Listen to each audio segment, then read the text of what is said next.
கொஞ்சம் மாசான லே ஆஃப்லாம் எதிர்பார்க்கலாம் அப்படின்னு சொல்கிறீங்களா? செட் ஆஃப் பீப்புளாக லே ஆஃப் நடக்காது. எந்தெந்த ப்ராஜெக்ட்ஸ்னால நமக்கு இம்பேக்ட் கம்மியாக இருக்குது அந்தந்த ப்ராஜெக்ட்ஸ்லாம் வந்து லே ஆஃப் பண்ணுவாங்க. பட் இனிமேல் புதுசாக வரப்போகிற இன்வெஸ்டர்ஸ்க்கு இது ரொம்ப ரொம்ப குட் ஆப்பர்ச்சுனிட்டி. நீங்கள் பார்த்தீங்கன்னா இன்ஃபோசிஸோட பிஇ வந்து 18 இருக்குன்னு, அண்ட் HCL பார்த்தீங்கன்னா நீங்கள் டிவிடெண்ட் ஈல்டு வந்து 4% இருக்குது. HCL பேங்க்கில் வச்சுருந்தா கூட அவ்வளோ கிடைக்காது உங்களுக்கு. பேங்க்கில் 2% 3% தான் கொடுக்குறான். HCL 4.25% டிவிடெண்டே கொடுக்குறான் இப்போ இருக்கிற கரண்ட் ப்ரைஸ். நாஸ்டாக் வந்து 2 நாள் முடி கீழே விழுந்து எல்லா ஐடி ஸ்டாக்ஸுமே இல்லை. IBM மெயினாக அதில் எஃபெக்ட் ஆச்சு. நாங்களால் கோபால்னு ஒரு ஓல்டு அந்த லைன்ஸை எங்களால் ரீட் பண்ண முடியும். வி கேன் ரீட் ஃபாஸ்டர்ங்கிற மாதிரி சொன்ன உடனே IBM பார்த்தீங்கன்னா கிட்டத்தட்ட $30 பில்லியன் வைப் அவுட் ஆச்சு. IBM வந்து கிட்டத்தட்ட லாஸ்ட் 25 இயர்ஸில் இவ்வளோ பெரிய ஃபால் IBM பார்த்ததே கிடையாது. வணக்கம் சார். வணக்கம். ஐடி செக்டர்ல தொடர்ந்து அடுத்தடுத்த ஹாட் டாபிக்ஸ் இல்லை பிரேக்கிங் நியூஸ் நம்ம வந்துட்டே இருக்கிறத பார்க்குறோம். குறிப்பாக ஆர்டிஃபிஷியல் இன்டெலிஜென்ஸ்னால ஐடி செக்டர் கொஞ்சம் டிஸ்டர்ப் ஆகுது அப்படிங்கிறத பார்க்க முடியுது.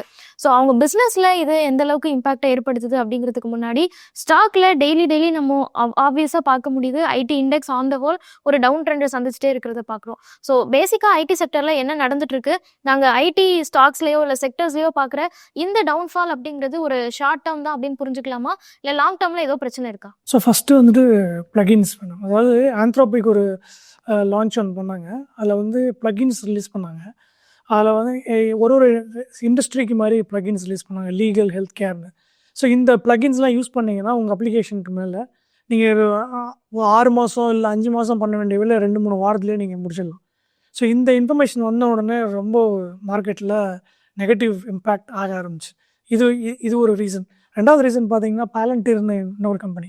அவங்க என்ன பண்ணாங்கன்னா SAP, அதாவது ERP மைக்ரேஷன் சொல்லுவோம் ஐடியில் வந்து.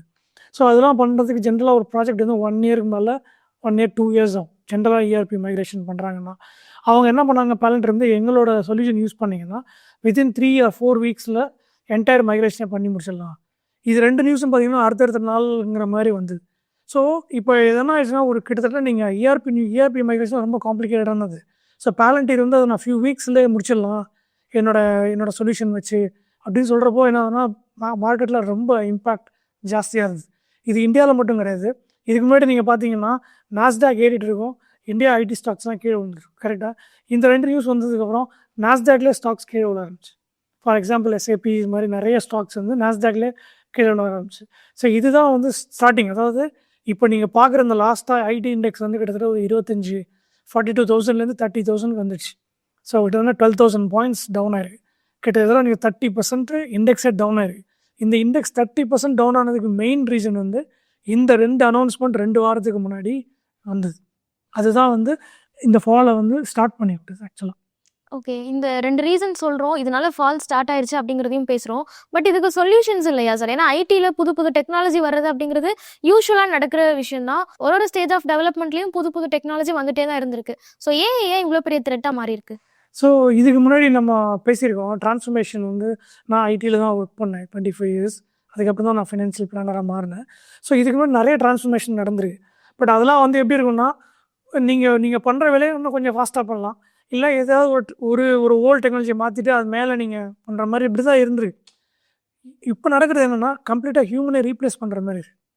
ஸோ எனக்கு வந்து நீங்கள் தான் எம்ப்ளாயர்னால் நான் என்னோட சர்வீஸே உங்களுக்கு தேவையில்லை, அதை கம்ப்ளீட்டாக ஆட்டோமேட் பண்ண போகிறீங்கன்னா அப்போ என்ன ஆகுதுன்னா என்ன மாதிரி இருக்கிற ஒரு செட் ஆஃப் ஒர்க் ஃபோர்ஸை கம்ப்ளீட்டாக நம்ம ரீப்ளேஸே பண்ணிடலாம். ஓகே, ஸோ இப்போ அதுதான் இப்போ ப்ராப்ளம். ஏன்னா இதுக்கு முன்னாடி வந்து எக்ஸிஸ்டிங் ஒர்க் ஃபோர்ஸை வச்சுட்டு வேலை தான் பண்ணுறாங்க. அவங்க வேறு டெக்னாலஜியில் புதுசாக பண்ண ஆரம்பித்தாங்க. இப்போ என்ன சொல்கிறான், எனக்கு இவ்வளோ பேர் வேலைக்கே தேவையில்லை. நான் உங்களுக்கு எக்ஸாம்பிள் சொன்னேன், ERP மைக்ரேஷனை ஃபியூ வீக்ஸில் முடிக்கிறேங்கிறான். இப்போ நம்மளோட கம்பெனிஸ்லாம் பில்லிங்லாம் எப்படி பண்ணுவாங்க, அதுக்கு எவ்வளோ ஒர்க் ஃபோர்ஸ் பில் பண்ணுவாங்க, ஹெட் கவுண்ட்லாம் எவ்வளோ போடுவாங்க, இது எல்லாமே வந்து அவன் பாதியாக குறைச்சிட்றான், அவர் 1/4 குறைச்சிட்றான். இப்போ உங்களுக்கு நான் இன்னொரு எக்ஸாம்பிள் சொல்கிறேன். விஷால் சிக்கான்னு ஒருத்தர் இருக்கார். அவர் வந்து இன்ஃபோசிஸோட CEO. இப்போ அவரும் தனியாக கம்பெனி ஆரம்பிச்சிட்டார், AI கம்பெனி ஆரம்பிச்சிட்டார் கலிஃபோர்னியாவில். அவர் ஒரு எக்ஸாம்பிள் சொல்கிறார். என்னென்னா இதுக்கு நான் சொல்கிறேன், இதோட இம்பேக்ட் என்னன்னு உங்களுக்கு தெரியுதுங்க. ஒரு பெரிய MNC கம்பெனி, குளோபல் கம்பெனி, எல்லா கண்ட்ரிலையும் அவங்களுக்கு ஆஃபீஸ் இருக்குது.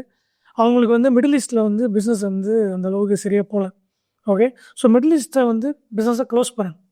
இப்போது வேர்ல்டு ஓவர் இருக்கிற கம்பெனி ஒரு கான்டினென்ட்டில் இருக்க கம்பெனிஸை ஃபுல்லாக க்ளோஸ் பண்ணுங்கிறது ஒரு நார்மல் டிசிஷன் கிடையாது. கரெக்டாக நிறைய பேர் வேலை பார்ப்பாங்க. அதை க்ளோஸ் பண்ணால் நமக்கு இம்பேக்ட் ஆகுமா ஆகாதா நிறைய கொஷின்ஸ் இருக்குது. இப்போ இதெல்லாம் பண்ணணும்னா அந்த கம்பெனி ஜென்ரலாக என்ன பண்ணுவாங்க, ஒரு கன்சல்டண்ட்டாக அப்பாயின்ட் பண்ணுவாங்க.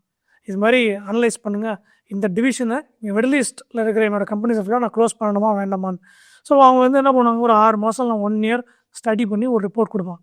ஒரு 10 கன்சல்டன்ஸ் இதில் ஒர்க் பண்ணுவாங்க. விஷால் சிக்கா கம்பெனியில் அவங்க அவங்களோட ஏஐ சொல்யூஷன் யூஸ் பண்ணி 3 நாளில் முடிச்சிருக்காங்க. 1 வருஷம் பண்ண வேண்டிய வேலையை 3 டேஸில் முடிச்சிருக்காங்க. 3 டேஸில் கிட்டத்தட்ட குரூப் போர்ட் ஆஃப் டைரக்டர்ஸ் எல்லாருமே வந்து அந்த சொல்யூஷனை கொஸ்டினை ரவுண்ட் டேபிளில் கொஸ்டின் பண்ணியிருக்காங்க. சொல்யூஷன்லாம் அது முடிச்சதுக்கப்புறம் ஒரு கொஸ்டின் அண்ட் ஆன்சர் செஷன் மாதிரி ஏஐ கூட. So they're asking questions. So directors வந்து ரியலாக இந்த ரிப்போர்ட் படித்ததுக்கப்புறம் எல்லாம் பண்ணதுக்கப்புறம் ஃபைனலாக they agreed and they close the division 3 நாளில். ஸோ இப்போ நீங்கள் யோசிச்சு பாருங்கள், எவ்வளோ பெரிய இம்பேக்ட் இது கொண்டு, எவ்வளோ ஒர்க் ஃபோர்ஸை வந்து ரீப்ளேஸ் பண்ண போகுது. அதுவும் இல்லாமல் நம்ம இந்தியாவில் வந்து நம்ம சொல்லியிருக்கோம், இது வந்து இங்கே இருக்கிற கம்பெனி சாஃப்ட்வேர் கம்பெனிஸ் கிடையாது, சர்வீசஸ் கம்பெனி. ஸோ இப்போ இவங்க அட்டாக் பண்ணுறதே சர்வீசஸ் தான், கரெக்டாக? ஸோ சர்வீசஸ் தான் நான் ஆட்டோமேட் பண்ண போகிறேன், லோ லெவல் சர்வீசஸ் ஃபுல்லாக நான் மிஷின் வச்சு நான் பண்ணிவிடுவேன் அப்படிங்கிற மாதிரி சொல்கிறான். பட் இதில் ஒரு பாசிட்டிவான ஒரு விஷயத்தையும் இவர் ஆந்த்ரோபிக் சிஇஓ சொல்லியிருக்காரு. என்னென்னா, இப்போ இதுக்கு முன்னாடி நீங்கள் 90% கோடு எழுதி 10% ஸ்ட்ராட்டஜிக்காக வேலை பார்த்துருப்பீங்க, கரெக்டாக? அப்படி தான் இது வரைக்கும் இருந்துருக்கு. அவர் என்ன சொல்கிறாரு, இனிமேல் நீ வந்து 5% கோடு மட்டும் எழுது, 95% வந்து நீ ஸ்ட்ராட்டஜிக்காக யோசி. அதாவது இப்படி பார்க்க, அதை இன்னொரு ஆங்கிளில் பார்க்கணுன்னா, நீ ஒரு ப்ராஜெக்ட் பண்ணுறதுக்குள்ள இப்போ நீ 20 ப்ராஜெக்ட் பண்ணலாம், உங்கள் productivity will increase by 20 times அப்படின்னு ஒரு பாசிட்டிவாக ஒரு எக்ஸாம்பிள் கொடுக்குறேன். அதாவது ஃபுல்லாக கோடிங்கே எழுதி பண்ணாமல் 5% மட்டும் அதை எழுதுகிற கூட கரெக்ட் பண்ணு, அப்படின்னா நீங்கள் 10 ப்ராஜெக்ட் ஹேண்டில் பண்ணலாம் ஒரே டைமில். ஸோ அந்த மாதிரி ஒரு எக்ஸாம்பிள்ஸ் உண்டு. ஸோ இதனால தான் வந்து ஏன் வந்து ஐடியில் வந்து லே ஆஃப்ஸ் நிறைய நடக்க போகுதுன்னா இந்த ரீசன்னால தான். ஓகே, அப்போது இன்னும் கொஞ்சம் மாசான லே ஆஃப்லாம் எதிர்பார்க்கலாம் அப்படின்னு சொல்கிறீங்களா? ஆமாம், அதாவது எப்படி நடக்கும்னா, இந்த மாதிரி லோ லெவல் ப்ராஜெக்ட்ஸ், இந்த எல்லா கம்பெனியும் low level projects are highly legacy ப்ராஜெக்ட்ஸ்லாம் இருக்கும். ஸோ இப்போ அந்த மாதிரி ப்ராஜெக்ட்ஸ் என்ன பண்ணுவாங்கன்னா, இதில் இவ்வளோ இம்பார்ட்டன்ஸ் இல்லை ரெவென்யூ இல்லைன்னா அந்த மாதிரி ப்ராஜெக்ட்ஸ்லாம் க்ளோஸ் பண்ண ஆரம்பிப்பாங்க. ஸோ இப்போ எப்படி அஃபெக்ட் ஆகும்னா, செட் ஆஃப் பீப்புளாக லே ஆஃப் நடக்காது. எந்தெந்த ப்ராஜெக்ட்ஸ்னால நமக்கு இம்பேக்ட் கம்மியாக இருக்குது அந்தந்த ப்ராஜெக்ட்ஸ்லாம் வந்து லே ஆஃப் பண்ணுவாங்க. இதுக்கு அதோட இம்பார்ட்டண்ட்டாக ஸ்கில் செட்ஸ், எந்தெந்த எம்ப்ளாயீஸ் வந்து கரண்ட் ஏஐ ஸ்கில் செட்ஸ்லாம் வச்சுருக்காங்க, சர்டிஃபிகேஷன் பண்ணியிருக்காங்க, இல்லை இன்டர்னலாக ட்ரைனிங்ஸ் அட்டன் பண்ணி அப்டேட்டாக இருக்காங்க, அவங்கெல்லாம் தப்பிச்சிருவாங்க. ரொம்ப லிகசியாக இருக்கவங்க, இல்லை ஃபார் எக்ஸாம்பிள் 45+, 50+ இருக்கிறவங்க, இது மாதிரி இருக்கிறவங்கள தான் வந்து டார்கெட் பண்ணுவாங்க. பட் இதுவுமே ஒரு பாசிங் ஃப்ரெஷ்ஷாக நீங்கள் கேள்வி கேட்டிருந்தீங்க. ஏன்னா இப்போ எல்லாருமே ரீஸ்கில் பண்ண ஆரம்பிச்சிட்டாங்க. ஓகே, ஸோ நம்ம இதை 2 இதுவும் பார்க்கலாம், இன்வெஸ்டர் சைடு அண்ட் எம்ப்ளாயி சைடாக பார்க்கலாம். ஸோ இப்போ ரீஸ்கில் பண்ண ஆரம்பிச்சிட்டாங்கன்னா இந்த ப்ராப்ளம் சால்வ் ஆகிறதுக்கான வாய்ப்புகள் இருக்குங்க, எல்லாருமே ஸ்டார்ட் பண்ணிடலாம். நீங்கள் சொன்ன மாதிரி ரீஸ்கில் பண்ணணும் அப்படின்லாம் சொல்கிறீங்க. ஸோ இந்த ஏஐனால கொஞ்சம் ஜாப் கட்ஸ்லாம் நடக்க போகுது அப்படின்னு பேசினாலும் புதுசாக ஆப்பர்ச்சுனிட்டிஸ் உருவாக்குறதுக்கு வாய்ப்பு இருக்கா? என்னென்ன செக்டர்ஸில் இந்த மாதிரியான ஆப்பர்ச்சுனிட்டிஸ் வரதுக்கு வாய்ப்பு இருக்குது சார்? நிறைய ஆப்பர்ச்சுனிட்டிஸ் இனிமேல் வரும் மேடம். இப்போ ஃபார் எக்ஸாம்பிள் நான் சொல்கிறேன், எக்கனாமிக் டைம் ரிசர்ச் டெஸ்க்னு ஒன்று இருக்கும், அவங்க ஆர்டிக்கல் எழுதுவாங்க. அந்த ஆர்டிக்கலை படிக்கிறதுக்கு உங்களுக்கு 3 minutes to 5 minutes ஆகும், கொஞ்சம் லாங்காக இருக்கும். ஸோ இப்போ இந்த ஆர்டிக்கல்லாம் அவங்க என்ன பண்ணுறாங்க, ஆட்டோமேட்டிக்காக ஒரு ஏஐ வச்சு சம்மரி மாதிரி கொடுத்துட்றாங்க. ஸோ இப்போ ஃபுல்லாக படிக்க முடியாதவங்களுக்கு 5 point சம்மரி அந்த ஆர்டிக்கல் ஹெட்டிங்லேயே வந்துடும். பட் இந்த சம்மரி யாரும் மேனுவலாக எழுதுறது கிடையாது. ஒரு ஏஐ என்ன பண்ணுது, இந்த ஆர்டிக்கல் பப்ளிஷ் ஆனதுக்கப்புறம் அது படிச்சுட்டு அது வந்து ஒரு 4 லைன் சம்மரி அது எழுதுது. அது கீழே வந்து உங்களுக்கு thumbs up, thumbs down, flag ஆஃப்னு அவங்களுக்கு இதுவே கொடுத்துட்றான். ஸோ இப்போ சில ஆர்டிக்கல்லாம் வந்து தப்பாக சம்மரைஸ் பண்ணியிருந்தது, அதை நான் போய் தம்ஸ் டவுன் கொடுத்துருந்தேன். ஓகே, ஸோ இப்போ நீங்கள் யோசிச்சு பாருங்கள், ஒரு நாளைக்கு எவ்வளோ ஆர்டிக்கல் வரும். இது எல்லாரையும் உட்காந்து சம்மரி எழுதிட்டு இருக்க முடியுமா? மணிக்கொண்ட ஆர்டிக்கல் எல்லாரும் படிக்கவும் மாட்டாங்க, இவ்வளோ ஆர்டிக்கல். இப்போ சம்மரி மாதிரி 4 லைன் இருந்ததுன்னா எல்லாரும் படிப்பாங்கல்ல. ஸோ இப்போ இதை வந்து ஆட்டோமேட் பண்ணி ஒரு சொல்யூஷன் மாதிரி ஒரு கம்பெனி எடுத்துருக்காங்க. ஸோ இது ஒரு எக்ஸாம்பிள், எவ்வளோ சிம்பிளான எக்ஸாம்பிள். இப்போ ஈடி எடுத்துகிட்டீங்கன்னு வச்சுங்களேன், நீங்கள் பாட்காஸ்ட்லாம் என்ன பண்ணுவீங்க, ஸ்பாட்டிஃபைல போய் பாட்காஸ்ட் கேட்பீங்க, கரெக்டாக? அங்கே தான் எல்லாமே இருக்கும். இப்போ ஒரு ஈடி ஆர்டிக்கலை நீங்கள் ஸ்பாட்டிஃபைல போய் கேட்க முடியுமா? முடியாது, அவங்களே போட்டால் தான் உண்டு.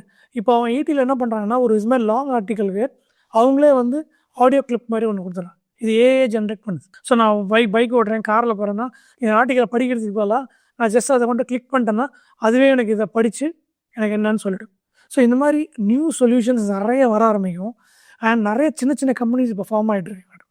இப்போ எப்படின்னா, சாஃப்ட்வேர் கம்பெனிலேருந்து ரிசைன் பண்ணிவிட்டு கிளைண்ட் பேசியிருக்கோம், அவங்க என்ன பண்ணுறாங்க, அந்த கிளைண்ட்டை வச்சுக்கிட்டு they are starting new start ups மாதிரி வச்சு நிறைய நானே பார்க்குறேன். என் கூட ஒர்க் பண்ணவங்க எல்லாருமே வந்து சில பேர்லாம் வந்து சின்னதாக கம்பெனிஸ் ஸ்டார்ட் பண்ணி recruiting AI skilled labours, under 30, under 25 இது மாதிரி இருக்கவங்க ரெக்ரூட் பண்ணி தேர் ஒர்க்கிங். ஸோ இந்த மாதிரி ஆப்பர்ச்சுனிட்டிஸ் நிறைய வர ஆரம்பிக்கும். ஆனால் அது எல்லாத்துக்கும் பேசிக்காக என்னென்னா நீங்கள் அப்டேட்டடாக உங்கள் ரீஸ்கில் பண்ணி நீங்கள் வச்சுருக்கணும். இப்போ ஒரு எம்ப்ளாயீஸுக்கு இது என்ன மாதிரியான டிஸ்கிரிப்ஷன் கொடுக்கும், அவங்க எப்படி இதுலேருந்து ரெக்கவர் ஆகணுங்கிறதெல்லாம் பேசுகிறோம். அடுத்தது இன்வெஸ்டர்ஸ், ஏன்னா இந்த ஐடி ஸ்டாக்ஸில் பார்க்குறோம், இல்லை ஐடி இண்டெக்ஸில் பார்க்குறோம், ஒரு பெரிய டவுன் ட்ரெண்ட் நடந்திருக்கு. இன்வெஸ்டர்ஸும் இதில் நிறைய கன்ஃபியூஸாக இருக்காங்க அப்படின்னு சொல்லலாம். ஒரு இன்வெஸ்டர் இப்போ ஐடியை எப்படி அப்ரோச் பண்ணணும் சார்? ஒரு இன்வெஸ்டருக்கு நீங்கள் 3 ஸ்டேஜாக எடுத்துக்கலாம். நம்ம இப்போ ரொம்ப நாளாக வாங்கி வச்சுருக்காங்க, ஸ்டாக் வச்சுருக்காங்கன்னா அது ஒரு டைப் ஆஃப் இன்வெஸ்டர்ஸ். இப்போ தான் போன வருஷம் வாங்கியிருக்காங்கன்னா அது ஒரு தேர்ட் கேட்டகரி. வந்து இனிமேல் வாங்கலாமா வேணாமான்னு வெயிட் பண்ணுற கேட்டகரி. இது 3 தான் இருக்கும்போது கரெக்டாக. இப்போ ரொம்ப நாளாக வாங்கி வச்சுருக்கவங்க என்ன பண்ணணும்னா போர்ட்ஃபோலியோ அனாலிசிஸ் ஒன்றும் பண்ணணும். ஸோ அசட் அலோகேஷனில் ஐடி ஸ்டாக்ஸ் எவ்வளோ இருக்குதுன்னு நீங்கள் செக் பண்ணிங்க. Okay, for example less than 5% இருந்ததுன்னா ஒன்றும் பிரச்சனை கிடையாது. பட் சில பேர்லாம் வந்து 10-15% வச்சுருப்பாங்க. வச்சுருந்தா கண்டிப்பாக அவன் வந்து ட்ரிம் பண்ணி தான் ஆகும். ஓகே, நீங்கள் வந்து அதை 5%க்கு கொண்டு வந்துடும். ஏன்னா கண்ணு முன்னாடி நமக்கு டிஸ்ரப்ஷன் தெரியுது. ஓகே, எப்படி இருந்தாலும் ஒரு ஷார்ட் டேர்ம் பெயின் நம்ம கோத்ரூ பண்ணி தான் ஆகணும். ஸோ இதெல்லாம் கிளியராகி வர்ற வரைக்கும் நம்ம உட்காந்து லாஸ் எடுத்துகிட்டே இருக்க முடியாது. ஸோ உங்கள் ட்ரிம் பண்ணுறதுக்கு இப்போ ஒரு பவுன்ஸ், நேற்றுக்கு ஒரு பவுன்ஸ் நடந்திருக்கு, ஒரு ரிலீஃப் ரேலி மாதிரி வர்றப்போ இந்த மாதிரி 10% 15% அசட் அலோகேஷன் வச்சுருக்கவங்கலாம் கண்டிப்பாக குறைச்சிக்கிறது பெட்டர். இல்லை ஏற்கனவே 2-3% தான் இருக்குது, 1-2 ஷேர் தான் வச்சுருக்கேன்னா அவங்களாம் வெயிட் பண்ணலாம், ஒன்றும் ப்ராப்ளம் கிடையாது. ஏன்னா திருப்பி இது மேலே வரதுக்கான எல்லா சான்சஸும் இருக்குது. ஏன்னா இப்போ நீங்கள் யோசிச்சுக்கோங்க, இன்ஃபோசிஸோ டிசிஎஸோ சிங்கிள் ப்ராடக்ட் கம்பெனியாக கிடையாது. இப்போ சிங்கிள் ப்ராடக்ட் கம்பெனியாக இருந்தால் தான் நீங்கள் என்ன பண்ணணும். இப்போ ஃபார் எக்ஸாம்பிள் இப்போ மூசர் பேர்னு ஒரு கம்பெனி இருக்குது, சிடிலாம் பண்ணுற கம்பெனி. ஸோ ஒன்ஸ் அந்த டிஜிட்டலுக்கு போனப்போ சிடிக்கு தேவையே இல்லாமல் போயிடுச்சு. பட் இன்ஃபோசிஸ், டிசிஎஸ் அந்த மாதிரி மல்டிபிள் சர்வீசஸ் அவங்ககிட்ட இருக்குது. நாளைக்கு அவங்க எப்படி வேணால் சர்வீசஸ்னால இந்த சர்வீஸ் எல்லாம் வேறு சர்வீஸ் கொடுப்பாங்க, அதுவும் இல்லையா புதுசாக இன்னொரு சர்வீஸ் கொடுப்பாங்க. ஸோ கம்பெனியை வந்து அவங்க ஆட்டோமேட்டிக்காக அடுத்த லெவல் கொண்டு போயிடும். ஸோ ஆஸ் எ இன்வெஸ்டராக உங்களுக்கு வந்து ஃப்யூச்சரில் இது நிறைய ப்ராஃபிட்ஸ் கொடுக்கறதுக்கான வாய்ப்பு இருக்குது. ஏன்னா இதுக்கு முன்னாடி வரைக்கும் இன்ஃபோசிஸ் எப்படி ஒர்க் பண்ணாங்க, நிறைய எம்ப்ளாயிஸ் மாஸ் எம்ப்ளாய்மெண்ட் பண்ணி அதான் ஒர்க் பண்ணாங்க. பட் இனிமேல் ஏஐ வந்ததால் என்ன ஆகுது, ஆட்டோமேட்டிக்காக கம்மியான ஒர்க் ஃபோர்ஸ் வச்சு நிறைய ப்ராஜெக்ட் பண்ண போகிறாங்க. அண்ட் காம்ப்ளிகேட்டான ப்ராஜெக்டாக இனிமேல் வர ஆரம்பிக்கும். அண்ட் பில்லிங்கும் அவங்க வந்து இதுக்காக நிறைய பில்லிங் பண்ணுறதுக்கான டாப் லைன் நம்ம சொல்லுவோம், ஐடியில் வந்து டாப் லைன் பாட்டம் லைன் சொல்லுவோம். ஸோ டாப் லைன் இன்க்ரீஸ் ஆகிறதுக்கான எல்லா வாய்ப்புகளும் இருக்குது. ஸோ அஸ் அன் இன்வெஸ்டராக ஓல்டு இன்வெஸ்டர்ஸ்க்கு வந்து இது இஷ்யூ கிடையாது, தே கேன் வெயிட். ஓகே, இப்போ போன வருஷம் தான் வாங்கியிருக்காங்கன்னா லாஸ் இருக்குது, கம்மியான லாஸ் இருக்குன்னா புக் பண்ணிட்டு வெளில வருது தான் பெட்டர். ஓகே, ரொம்ப டீப் லாஸ் இருந்தாங்கன்னா அவங்க வெயிட் பண்ணலாம். இல்லை ஒரு 5-10% லாஸ் இருக்குது, 15% லாஸ் இருந்தால் புக் பண்ணிவிட்டு வெளியில் வர்றது தான் பெட்டர். ஓகே, பட் இனிமேல் புதுசாக வரப்போகிற இன்வெஸ்டர்ஸ்க்கு இது ரொம்ப ரொம்ப குட் ஆப்பர்ச்சுனிட்டி.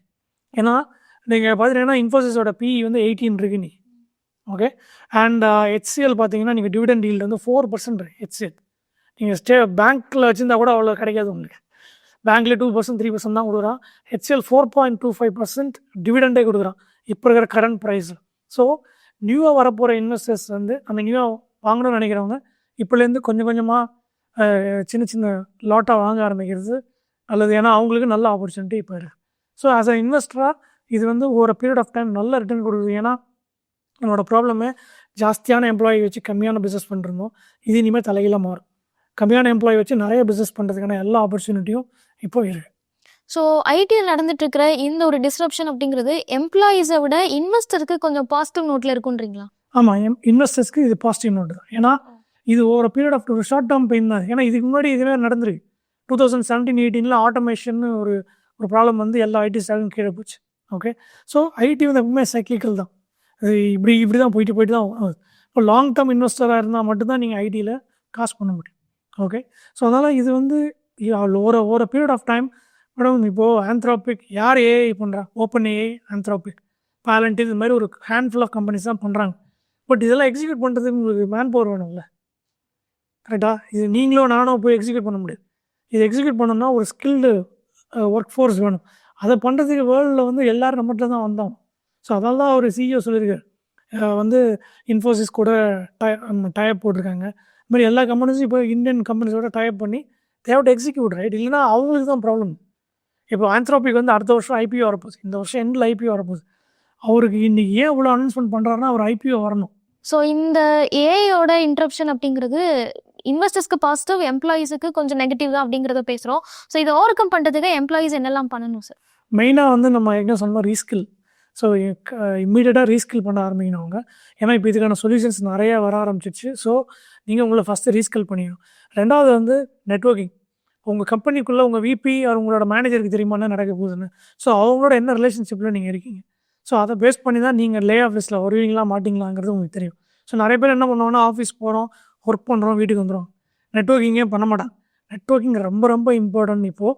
ஏன்னா ஆஃபீஸில் என்ன நடக்குதுன்னு பாலிடிக்ஸ் நல்லா தெரிஞ்சுக்கணும் நீங்கள். ஏன்னா இப்போ இந்த மாதிரி டைம் வர்றப்போ ஒன்று ஸ்கில் பேஸ் பண்ணியும் லே ஆஃப் பண்ணுவாங்க, இல்லை ப்ராஜெக்ட் வேண்டாட்டியும் லே ஆஃப் பண்ணுவாங்க, இல்லை பிடிக்கலனாலும் லே ஆஃப் பண்ணிவிடுவாங்க. ஸோ இது எல்லாமே நடக்கும். ஸோ இப்போ நீங்கள் கரெக்டாக இது கேம் ப்ளே பண்ணி இதுக்கான ஸ்டேக் ஹோல்டர்ஸ் யார் அவங்ககிட்ட இல்லை அவங்களுக்கு க்ளோஸாக இருக்கவங்ககிட்ட பேசி என்னென்ன நடக்க போகுது, எங்கே லே ஆஃப் வர போகுது, இல்லை வேறு ப்ராஜெக்ட் மாறலாமா, சில இம்பார்ட்டண்ட்டான ப்ராஜெக்ட்ஸ்லாம் இருக்கும், அந்த ப்ராஜெக்ட்ஸ்லாம் கையே வைக்க மாட்டாங்க. ஸோ நீங்கள் ஹெச்ஆர்ட்ட பேசி அங்கே மாறணும், இல்லை வேறு ஏதாவது டிபார்ட்மெண்ட் மாறணும். இது மாதிரி டாக்டிக்கலாக சில விஷயங்கள் நீங்கள் பண்ணி உள்ளேருந்து எஸ்கேப் ஆகிறதுக்கு இது வந்து 2வது வழி. ஃபஸ்ட்டு ஸ்கில்லு, 2வது வந்து டாக்டிக்கல் அண்ட் பொலிட்டிக்கல். 3வது பார்த்தீங்கன்னா ஒரு எமர்ஜென்சி பிளானிங் நீங்கள் பண்ணி வச்சுக்கிறது நல்லது. புதுசாக லோன் எடுக்காதீங்க, இருக்கிற லோன் மேலே டாப்அப்லாம் பண்ணாதீங்க. ஓகே, உங்களோட திங்ஸ்லாம் அப்டேட்டாக வச்சுங்க. ஏன்னா எனி டைம் லே ஆஃப் நடக்க போகுதுங்கிறப்போ நம்ம காரோ இல்லை பைக்கோ இதெல்லாம் ப்ராப்பராக இருக்கணும். அப்போ தான் நம்மளால் வந்து அடுத்த வேலை தேடுறதுக்கான இது இருக்கும். ஸோ எமர்ஜென்சி பிளானிங் ஒரு ஃபினான்ஷியல் பிளானிங் ஒன்று பண்ணி வச்சுக்கிறது நல்லது. ஏன்னா இது வந்ததுக்கப்புறம் பண்ணுறதுக்கு பதிலாக இப்போ லே ஆஃபே நீங்கள் ஆகலை, கரெக்டாக ஆகிறதுக்கு முன்னாடி ஒருவேளை நான் ஆனால் என்ன பண்ண போகிறேங்கிறது எல்லாத்தையும் பிளான் பண்ணி வச்சிட்டிங்கன்னா அது ரொம்ப ரொம்ப ஈஸியாக இருக்கும். அண்ட் எப்பயும் சொல்கிற மாதிரி medical health insurance and term insurance எடுத்து வச்சுக்கிறது நல்லது. ஏன்னா இந்த மாதிரி டைமில் வந்து அதுதான் பெருசாக நமக்கு ப்ராப்ளமாக வந்து நிற்கும். ஸோ இந்தியாவில் நமக்கு ஐடி பேஸ்டு கம்பெனிஸ் இல்லை ஐடி பேஸ்டில் ஒர்க் பண்ணுறவங்க ரொம்ப ஜாஸ்தி. இந்த அளவுக்கு ஒரு பிரச்சனை நடந்துட்டுருக்கு, டெய்லி இது ஒரு நியூஸாக மாறுது அப்படிங்கிறத பார்க்குறோம். குளோபலியும் ஏஐயோட த்ரெட் இந்த மாதிரி தான் இருக்கா? ஸோ நாஸ்டாக் வந்து 2 நாள் முன்னாடி கீழே வந்து எல்லா ஐடி ஸ்டாக்ஸுமே இல்லை, ஐபிஎம் மெயினாக அதில் எஃபெக்ட் ஆச்சு. நீங்கள் குளோபல் கேட்டதுனால சொல்கிறேன். அதில் வந்து என்னென்னா இதேமாதிரி ஆந்த்ரோபிக் இன்னொரு நியூஸ் சொன்னாங்க.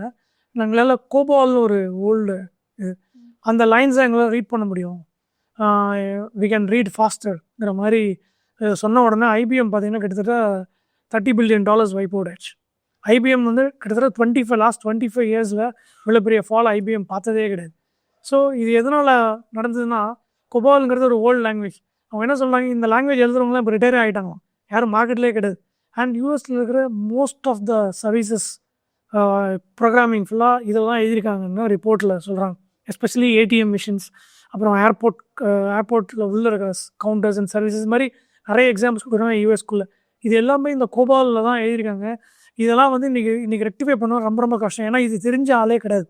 ஸோ இது ஏதாவது சின்ன சேஞ்ச் பண்ணணும், இல்லை ஏதாவது ஒரு மாடிஃபிகேஷன் பண்ணணும்னாலும் நீங்கள் யார்கிட்ட போய் ஆகணும், ஐபிஎம்கிட்ட தான் போய் ஆகணும். ஐபிஎம் கொடுக்குற சார்ஜை நீங்கள் பே பண்ணியாகணும். ஸோ ஆந்த்ரோபிக் என்ன சொல்கிறாங்க, எங்களால் கோபால் லைன்ஸ்லாம் ஈஸியாக ரீட் பண்ண முடிஞ்சு எல்லாம் கரெக்ட் பண்ண முடியும் அப்படின்னு சொன்ன உடனே ஆட்டோமேட்டிக்காக ஐபிஎம்மோட ஷேர் வந்து பயங்கரமாக கீழே வந்துச்சு. ஸோ இது ஒரு பெரிய டிஸ்ரப்ஷனை க்ரியேட் பண்ணிச்சு நாஸ்டாக்ல. ஸோ அதுதான் வந்து இது ஃபால்கான ரீசன். இப்போ நேற்று திருப்பி ஏறிடுச்சு. ஏன்னா ஆந்த்ரோபிக் ஈவெண்ட்டில் அவர் என்ன சொல்லிட்டாரு, இல்லை நாங்கள் வந்து ரீப்ளேஸ் பண்ண போகிறது இல்லை. ஐ திங்க் அவர் வந்து கூப்பிட்டு சொல்லியிருப்பாங்கன்னு நினைக்கிறேன். ஏன்னா இது நாள் வரைக்கும் ஃப்ரண்ட் ஃபுட்டில் வந்து ஆந்த்ரோபிக் ஓப்பனையும் சொல்யூஷன்ஸாக ரிலீஸ் பண்ணிட்டே இருந்தாங்க. பட் நேற்றுக்கு வந்து ஈவெண்ட் நடந்திருக்கு யூஎஸில்.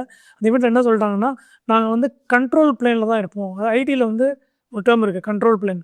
கண்ட்ரோல் பிளேன்ங்கிறதுனா நீங்கள் கீழே வந்து நிறைய லேயர்ஸ் ஆஃப் சாஃப்ட்வேர்ஸ் இருக்கும், அதுக்கு மேலே கண்ட்ரோல் பிளேன்ங்கிறது வந்து கண்டக்டர் மாதிரி, ஓகே, ஆர்கஸ்ட்ரேட்டர் மாதிரி. ஸோ யாருக்கு என்னென்ன கொடுக்கணுங்கிறது வந்து இந்த கண்டக்டர் வந்து அவங்க பண்ணுவாங்க.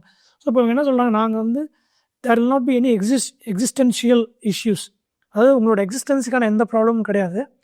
நீங்கள் உங்களோட ஆக்சுவல் சாஃப்ட்வேர் வச்சுங்க, அதுக்கு மேலே நாங்கள் ஒரு கண்டக்டராக கண்ட்ரோல் பிளேனாக நாங்கள் ஒர்க் பண்ணோம். அப்படி தான் எங்களோட ப்ளகின்ஸ்லாம் இருக்குதுன்னு ஆந்த்ரோபிக்கோட சிஇஓ சொன்னதுனால ஆட்டோமேட்டிக்காக நேத்திக்கு வந்து பார்த்திங்கன்னா எல்லா ஸ்டாக்ஸுமே ஏறிருக்கு. இன்றைக்கி இது எல்லாமே ஏறிருக்கு. இது இல்லாமல் பார்த்தீங்கன்னா வேறு நிறைய நடக்குது. இப்போ என்னென்னா, இப்போ ஆந்த்ரோபிக்கே வந்து ஆந்த்ரோபிக் ஒரு பக்கம் கம்பெனியை டிஸ்டர்ப் பண்ணுறேன், இன்னொரு பக்கம் சைனீஸ் கம்பெனிஸ் ஆந்த்ரோபிக்கை டிஸ்டர்ப் பண்ணுறாங்க. எப்படின்னா, ஒரு 24,000 ஃபேக் அக்கௌண்ட்ஸ் யூஸ் பண்ணி கிட்டத்தட்ட 16 மில்லியன் லைன்ஸை வந்து ஸ்டீல் பண்ணிட்டாங்க சைனீஸ் கம்பெனிஸ். யோசிச்சுக்கோங்க, 16 மில்லியன் லைன்ஸ்.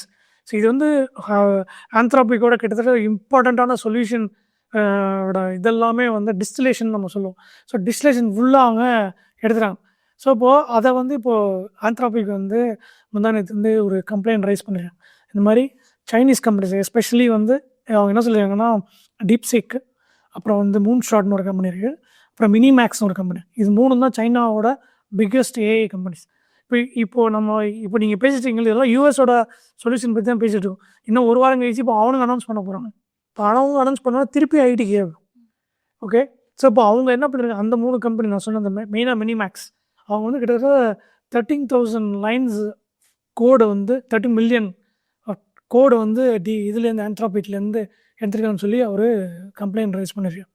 ஸோ இது மாதிரி போயிட்டு இருக்கிறப்போ இவங்க மேலே ஆந்த்ராபிக் வந்து சைனீஸ் கம்பெனிஸ் மேலே கம்ப்ளைண்ட் ரைஸ் பண்ணார்.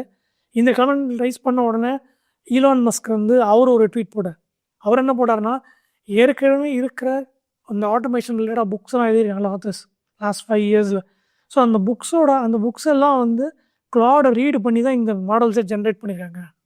ஸோ பேசிக்காக நீங்களே இன்ஃப்ளூயன்ஸ் தான் பண்ணியிருக்கீங்க அப்படின்னு he's put the blame back on ஆந்த்ராபிக்.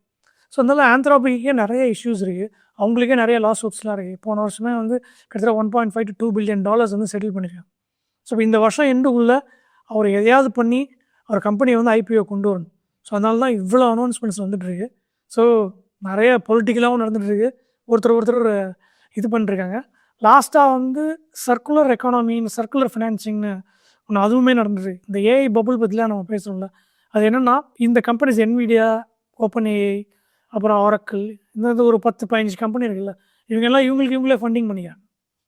இப்போ நீங்கள் எனக்கு $100 million கொடுங்க, நான் உங்களுக்கு $50 million ஆர்டர் ப்ளேஸ் பண்ணுறேன். இப்போ நீங்கள் அவருக்கு $25 million கொடுங்க, அவர் எனக்கு $10 million ஆர்டர் ப்ளேஸ் பண்ணுவார். கடைசியில் பார்த்தீங்கன்னா நம்ம 3 பேரும் மாற்றினே இருக்கோம். மாற்றிட்டு மார்க்கெட்டை வந்து ஒரு ஈக்குவிலிபிரியமுக்கு மேலே கொண்டு போகும். ஸோ இதை வந்து இதுதான் பபுள் ஃபார்மிங்னு எல்லாருமே சொல்கிறாங்க. மாற்றி ஒருத்தரும் அவங்களுக்குள்ளே ஃபண்டிங் பண்ணி வேல்யூவேஷன் ஈத்துட்டே போகிறாங்க. ஸோ இதுவுமே நடந்துட்டு இருக்குது. ஸோ அதனால தான் வந்து இது எப்படி எங்கே வெடிக்க போகுது என்னங்கிறது நமக்கு தெரில. இந்த ஐடி ஸ்டாக்ஸோட டவுன் ட்ரெண்டுக்கு பின்னாடியும் ஐடியில் நடந்துட்டு இருக்கிற இந்த ஒரு பபிளுக்கு பின்னாடியும் என்ன நடக்குது அப்படின்னு ரொம்ப டீட்டெயிலாக எக்ஸ்பிளைன் பண்ணியிருக்கீங்க. Thank you so much. மேலும் ஈடி தமிழ் சேனல்ல வரப்போகும் பிசினஸ் மற்றும் அது ரிலேட்டடான வீடியோவை பார்க்க உடனே கீழே இருக்க சப்ஸ்கிரைப் பட்டனை கிளிக் பண்ணுங்க.